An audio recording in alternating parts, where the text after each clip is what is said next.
우리 함께 말씀 보실 때 창세기 1장 1절부터 5절 말씀입니다.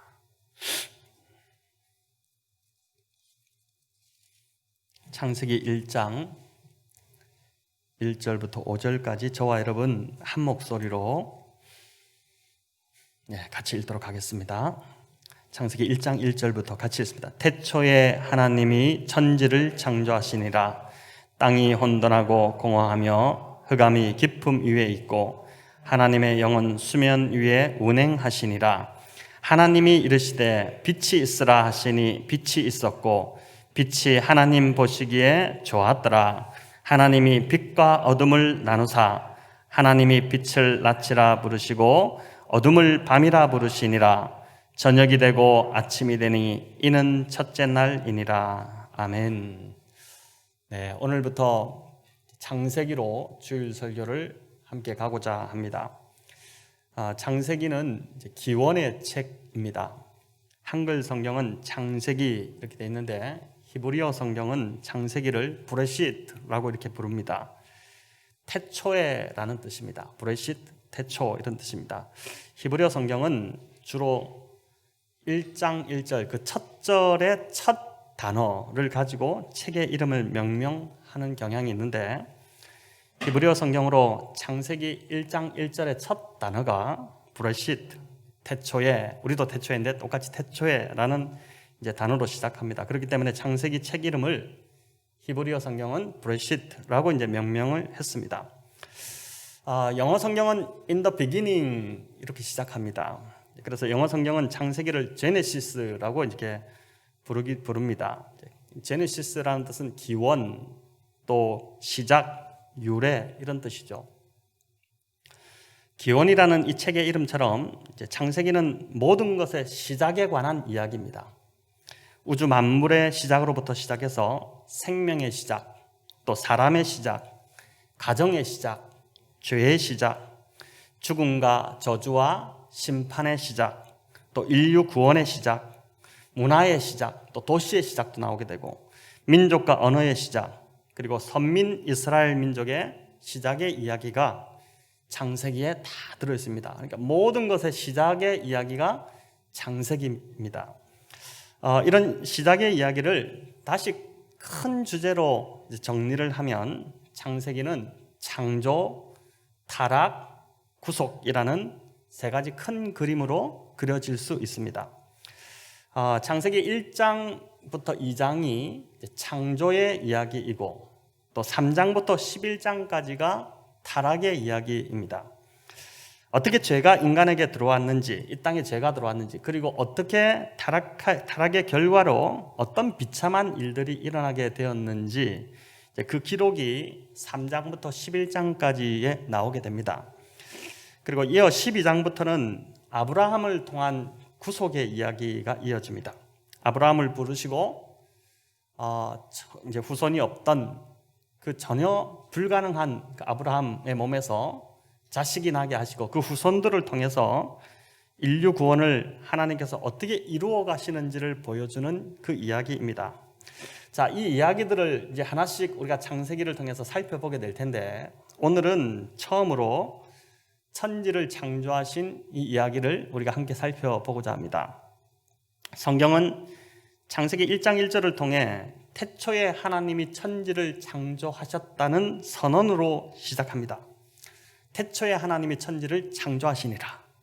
자, 여기서 말하는 천지는 이제 하늘과 땅을 말하는 것인데 이는 이제 총칭어법으로 우주와 그 안에 속한 모든 만물을 가리키는 히브리적인 표현이라고 할 수 있습니다. 또 창조하셨다는 히브리어가 바라라는 단어죠. 이 단어는 언제나 이제 하나님께만 적용되는 신적 동사입니다. 인간의 창조 행위를 할 때는 이 바라라는 단어를 사용하지 않고 오로지 하나님의 창조 행위를 가리키는 단어입니다. 이 말은 이제 이 바라를 여기에 썼다는 것은 천지 창조라는 것은 다른 누군가에 의해서 이루어진 것이 아니라 오직 하나님에 의해서 하나님께서 만드셨다는 그 선언을 지금 이 1절이 하고 있는 것입니다. 또 여기서 말하는 창조는 무에서 유를 만들어낸 창조입니다. 인간이 도저히 흉내낼 수 없는 그런 창조가 전능자이신 하나님에 의해서 이루어졌다는 그 선언을 이 1절이 우리에게 들려주는 것입니다. 이것은 이제 인간의 이성과 경험으로는 도저히 설명할 수 없는 일입니다. 그 누구도 하나님이 태초에 천지를 창조하실 때에 그 자리에서 그 광경을 지켜본 자가 없습니다. 그래서 창조는 오직 믿음으로만 받아들일 수 있는 그러한 영역입니다. 이 진리를 잘 깨달은 히브리서 기자는 다음과 같이 고백을 했는데 우리 같이 한번 히브리서 11장 3절을 읽어보겠습니다. 믿음으로 모든 세계가 하나님의 말씀으로 지어준 줄을 우리가 아나니 보이는 것은 나타난 것으로 말미암아 된 것이 아니니라. 자, 여기 보니까 믿음으로 모든 세계가 하나님의 말씀으로 지어준 줄을 우리가 안다. 히브리서 기자가 믿음으로 받았죠. 보이는 것이 전부가 아니라는 것입니다. 빙산의 일각처럼 사실 우리가 이해하지 못하고 알 수 없는 하나님의 영역이라는 것이 있는데 창조 역시 우리가 믿음으로만 받아들여야 가능하다는 것이죠. 설화와 같은 이 창조 이야기를 어떻게 믿어질 수 있을까? 이런 이야기 어떻게 믿을 수 있을까 싶은데, 그러나 저와 여러분은 믿음이 있기 때문에 하나님이 천지를 창조하셨다는 이 진리를 그대로 그냥 의심 없이 믿음으로 받아들이고 있는 것입니다. 혹시 이게 좀 믿어지지 않는다 이런 분들은 다시 좀 시작을 하셔야 됩니다. 진화론을 인정하는 자들은 여전히 오늘도 하나님이 태초에 천지를 창조하셨다는 이 사실을 받아들이지 않습니다. 그들은 빅뱅 이론으로 우주의 생성을 설명하려고 합니다. 하지만 진화론은 과학이 아니라 하나의 검증되지 않은 그런 가설에 불과한 것이죠. 어떻게 우연히 대폭발이 일어나고 거기에서 우연히 생명체가 탄생할 수 있었겠습니까? 하다못해 지금 제가 쓰고 있는 이 마이크 하나도 설계자가 있습니다. 쇠 조각 하나가 어느 날 하늘에서 땅으로 뚝 떨어지더니 우연히 소리가 나기 시작하더니 시간이 좀 더 지나니까 증폭하는 작용이 우연히 발달되기 시작해서 그러더니 또 모양이 좀 만들어지기 시작하더니 마이크가 되었다. 여러분, 이렇게 하면은 믿을 사람이 어디 있겠습니까? 마이크 하나도 누군가가 설계자가 있기 때문에 만들어진 것입니다. 사람의 이 소리를 좀 더 크게 전달하고자 하는 그러한 목적을 가지고 누군가가 만든 것입니다. 하물며 동물과 식물과 이 우주 모든 만물, 무엇보다도 인간이 우연히 만들어졌다는 이 사실, 이렇게 말하는 주장은 도저히 납득하지 않는, 이 도저히 받아들일 수 없는 그러한 주장인 것이죠. 진화론의 또 하나의 오류는 종의 개체가 점점 더 발전된다는 것입니다. 아메바가 좀 더 고등생물로 진화가 되고 원숭이가 인간이 되었다는 주장을 여전히 펼치기도 합니다.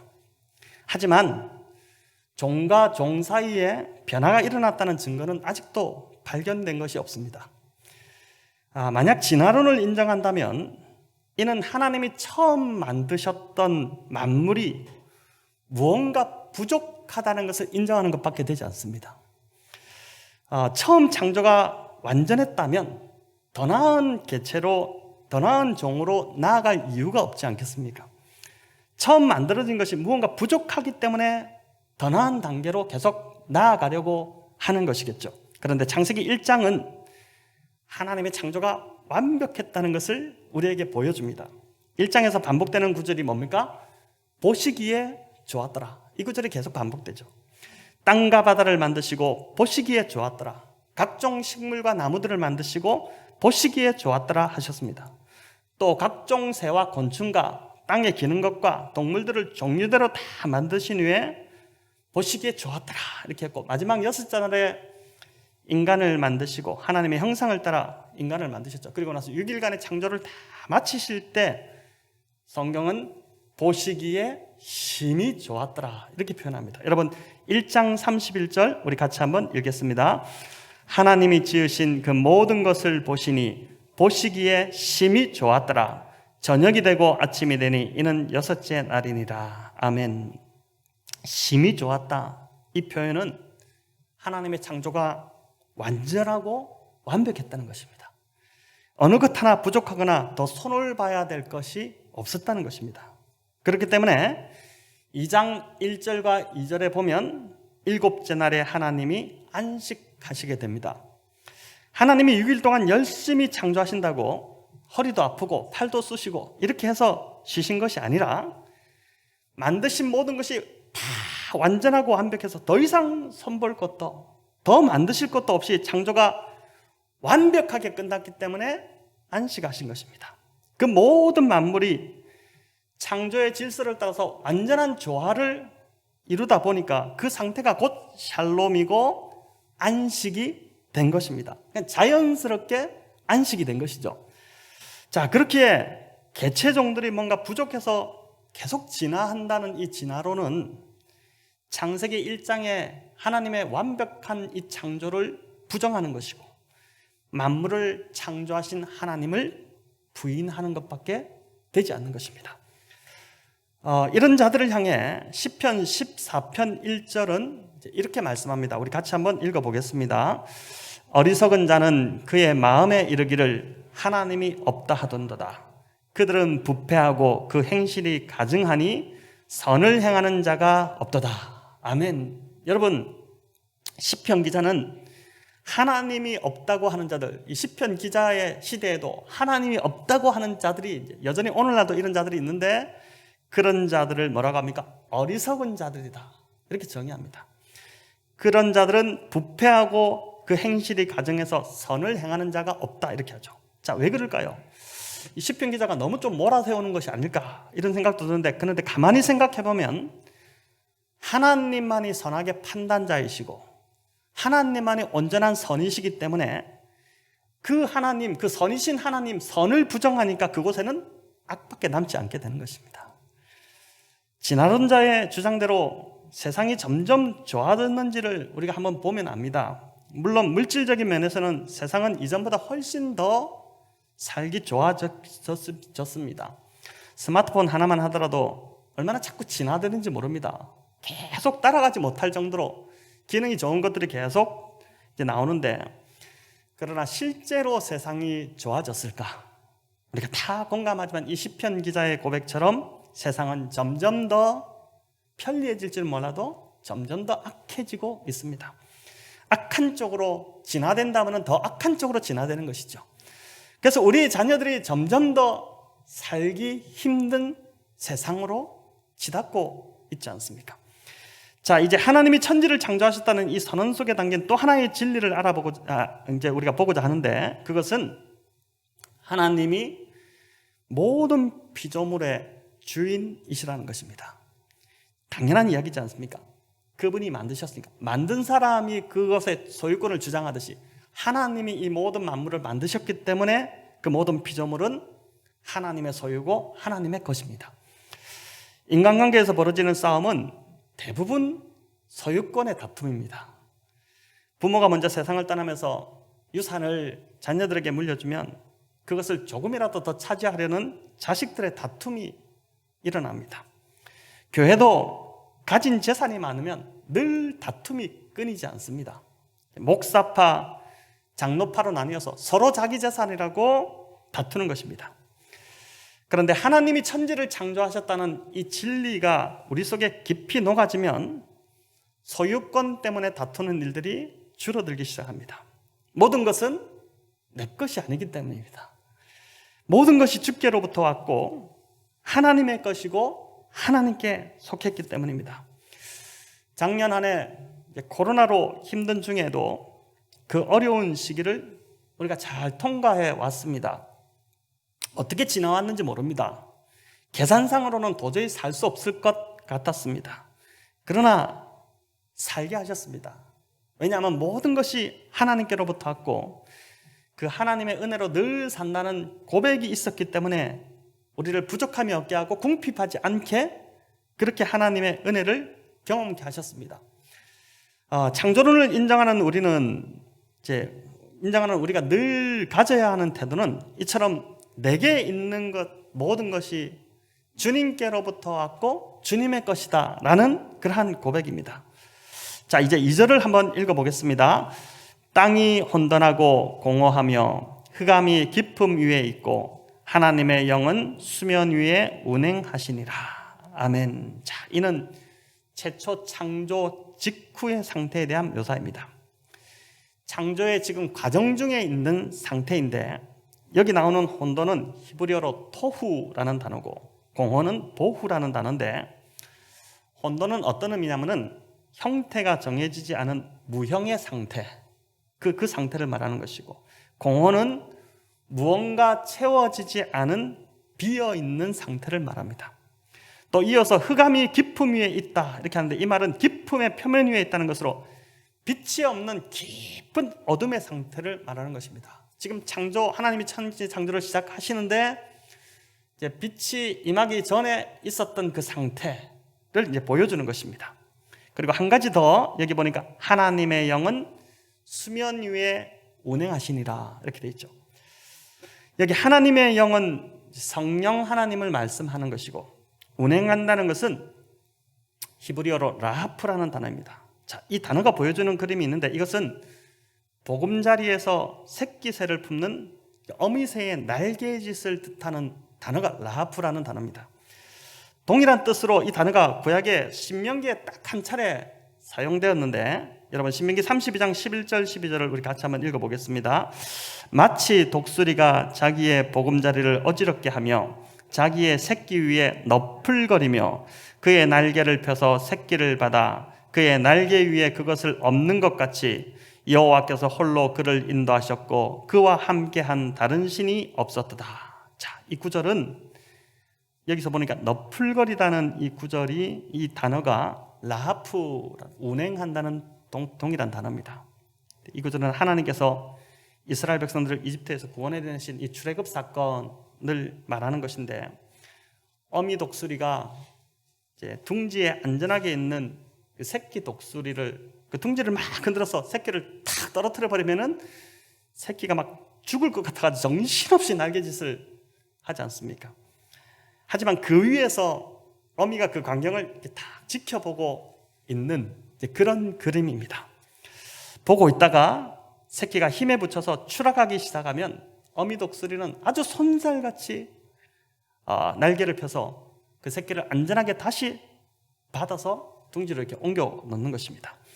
이스라엘 백성들은 마치 이 독수리 새끼의 둥지처럼 안정된 그 이집트 땅에서 이렇게 있다가 하나님께서 그 둥지를 막 흔들어서 광야라는 땅으로 내모셨는데 그 속에서 어떻게 됩니까? 40년간 죽을 것 같아서 막 날개짓을 했지만은 하나님께서 다 보시고 계셨고 힘들어 추락할 때마다 어떻게 합니까? 날개로 받으셔서 가나안 땅으로 이렇게 복된 땅으로 옮기셨다는 것입니다.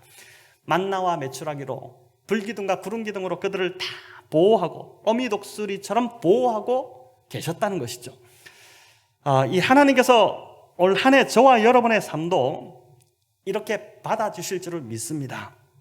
너무 힘들어 추락할 것 같은 작년 한 해도 보니까 하나님께서 날개를 펴셔서 우리를 받아주셨기 때문에 지나올 수 있었던 것처럼 올 한 해도 역시 그렇게 하실 것입니다. 왜냐하면 그분이 우리의 아버지시기 때문에 그런 것입니다. 재미있는 것은 예수님이 약속하신 성령이 마가다락방에 모인 이 제자들에게 임할 때도 성령이 마가다락방에 제자들에게 임하지 않습니까? 그때도 비슷한 모습이었습니다. 사도행전 2장 3절 보십시오. 마치 불의 혀처럼 갈라지는 것들이 그들에게 보여 각 사람 위에 하나씩 임하여 했더니 성령의 불이 각 사람에게 하나씩 임하여 있었다 이렇게 나오죠. 마치 천지 창조 때처럼 성령이 각 사람 위에서 너풀거리고 있는 모습입니다. 이해되시죠? 천지 창조 때 수면 위에 성령이 마치 새끼새를 품듯이 이렇게 너풀거렸던 것처럼 초대 그 교회 공동체, 제자 공동체에도 마가다락방에도 이렇게 성령이 임하신 것입니다. 모든 창조 때마다 지금 보니까 성령이 함께하고 계십니다. 천지 창조에서도 성령께서 수면 위에 마치 너풀거리고 새처럼 너풀거리고 계셨고, 또 이스라엘이 출애굽할 때도 성령이 독수리처럼 너풀거리셨습니다. 이스라엘의 출애굽 사건은 단순히 한 민족이 압제해서 고통받고 있으니까 그것을 그냥 건져낸 사건이 아니라, 죄로 물든 세상에서 하나님께서 사용하실 새로운 민족을 재창조해내는 사건이 바로 이 출애굽 사건이었습니다. 이스라엘을 가나안 땅에 심어 그들만 잘 먹고 잘 살게 하신 것이 아니라 그들을 통해 열방을 축복하고자 하는, 하나님의 복을 그들을 통해 흘려보내고자 하는 그 하나님의 계획 속에 일어난 재창조 사건이 바로 이 출애굽 사건이라는 것이죠. 여러분, 첫사람 아담에게 주어진 사명, 그것이 이제 창세기 1장 28절인데 우리 같이 한번 읽어볼까요?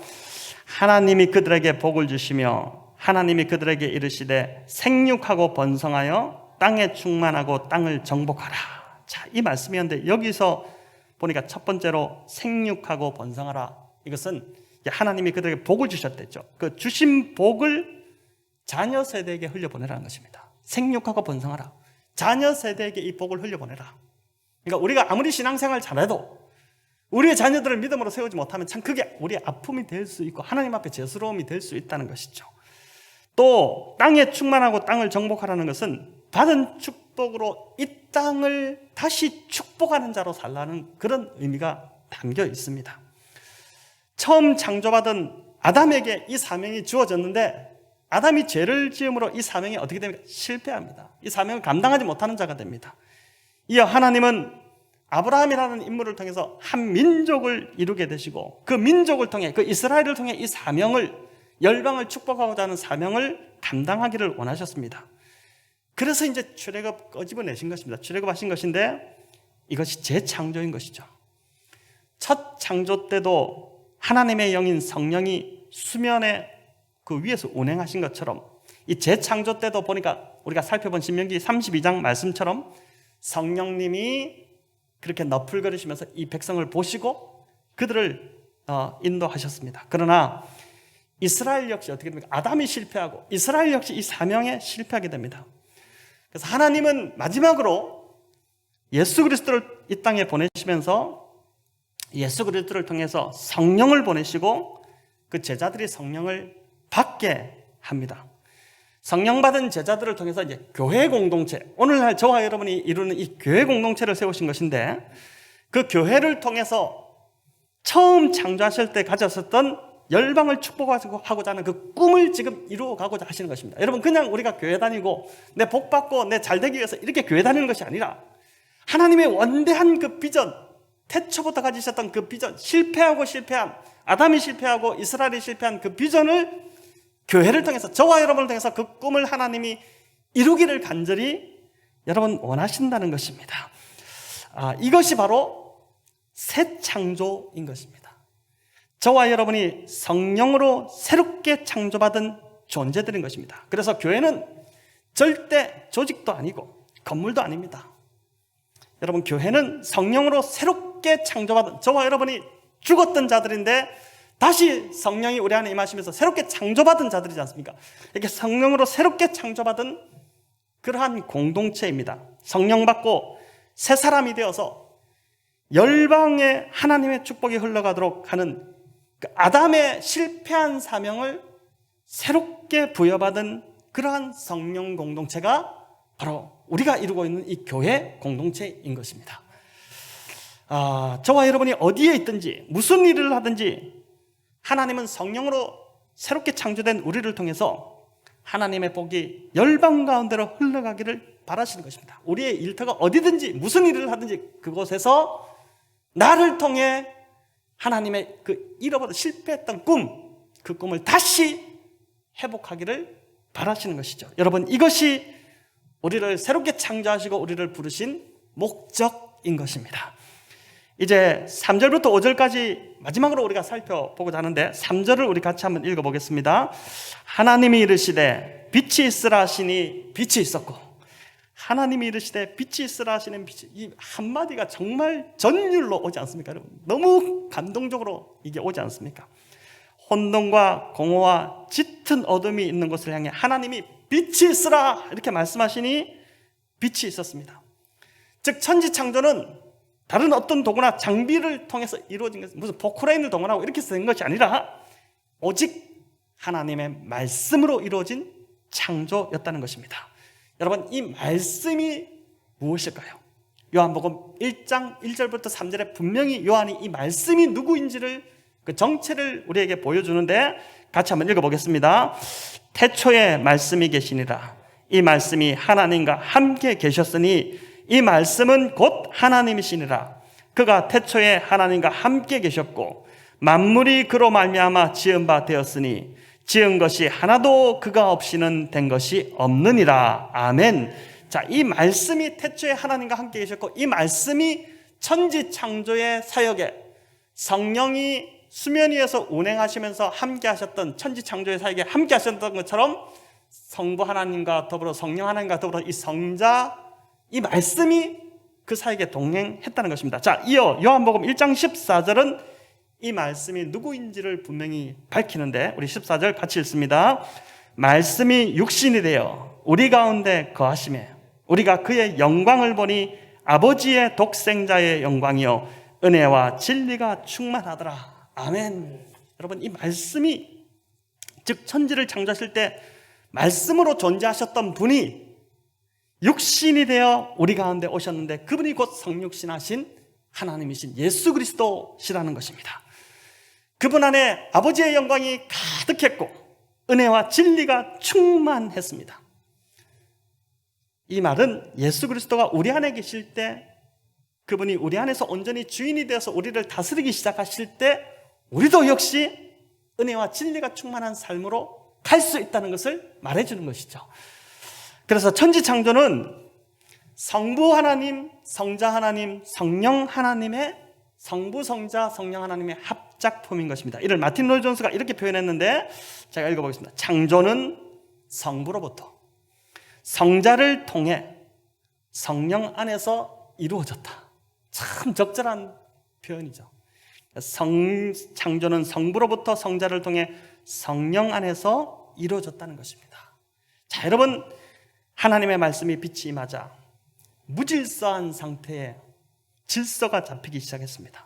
여기 4절에 보니까 빛과 어둠을 나누고 낮과 밤을 나누었다 이렇게 하는데 이 나누었다는 것이 분리했다는 것이 아니라 질서를 부여하셨다는 것입니다. 질서 없이 막 무질서한 상황에 질서를 부여하심으로써 낮과 밤이라는 빛과 어둠이라는 것을 나누기 시작합니다.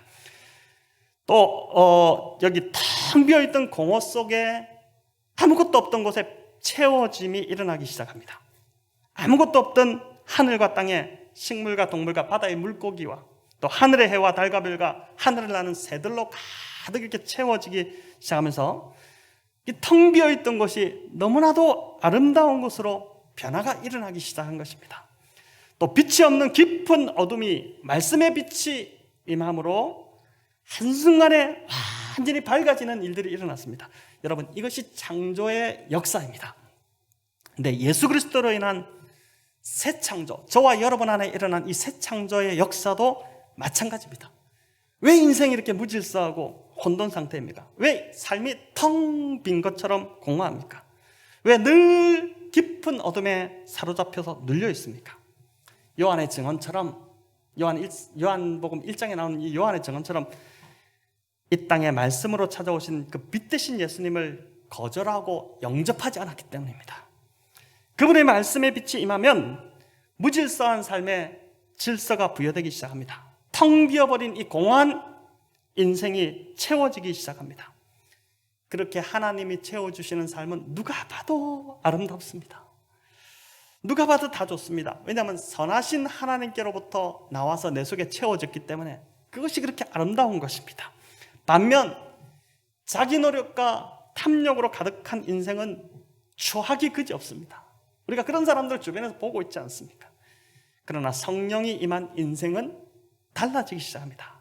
말씀의 빛이 임하면 내 안에 있는 짙은 어둠이 견디지 못하고 걷히기 시작하는 것입니다. 달을 반사체라고 합니다. 반사체라고 하죠.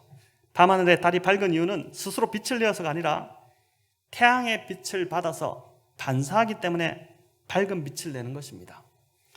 저와 여러분 역시 반사체에 참 불과한 존재들입니다. 우리는 절대 스스로 빛을 낼 수 없는 자들입니다. 여러분 절대 착각하시면 안 됩니다. 우리 안에는 그 어떤 선한 것도 없습니다. 우리 안에 있는 것이라고는 여기 나오는 대로 혼돈과 공허와 깊은 어둠밖에 없습니다. 이런 우리에게 성령이 임하시고 말씀의 빛이 임해야지 그 빛을 우리가 발할 수 있게 되는 것입니다. 성도 여러분, 새해를 시작하는데 여전히 우리가 갈 길이 어두워 보입니다.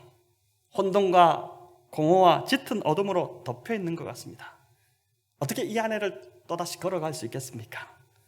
성령이 임해야 됩니다. 아직까지 성령을 체험하지 못하신 분들은 나가 다락방의 이 제자들처럼 간절히 성령 받기를 위해서 기도하시기 바랍니다. 사모하는 자에게 반드시 약속하신 성령을 부어주실 것입니다. 이미 성령이 내주하시는 분들은 날마다 성령 충만을 위해서 또 성령의 다스림을 받기 위해서 간구하고 기도해야 됩니다. 여러분, 성령이 독수리의 이 어미처럼 우리를 이렇게 받아주시고 우리를 이끌어 주셔야 하지만 우리가 올 한 해 이 참 미지의 땅을 또한 건너가게 될 것입니다. 또한 말씀의 빛이 임해야 됩니다. 날마다 말씀의 빛이 우리 안에 임해야 혼돈과 공허가 물러가게 됩니다. 여러분, 우리 안에 말씀의 빛이 꺼지기 시작하면 어둠이 다시 찾아옵니다. 그건 자명한 일입니다. 아침에 눈을 뜰 때마다 뭔가 내 안이 공허하고 속이 텅 빈 것처럼 그런 것을 느끼는 분들이 있습니까? 말씀을 붙드시기 바랍니다.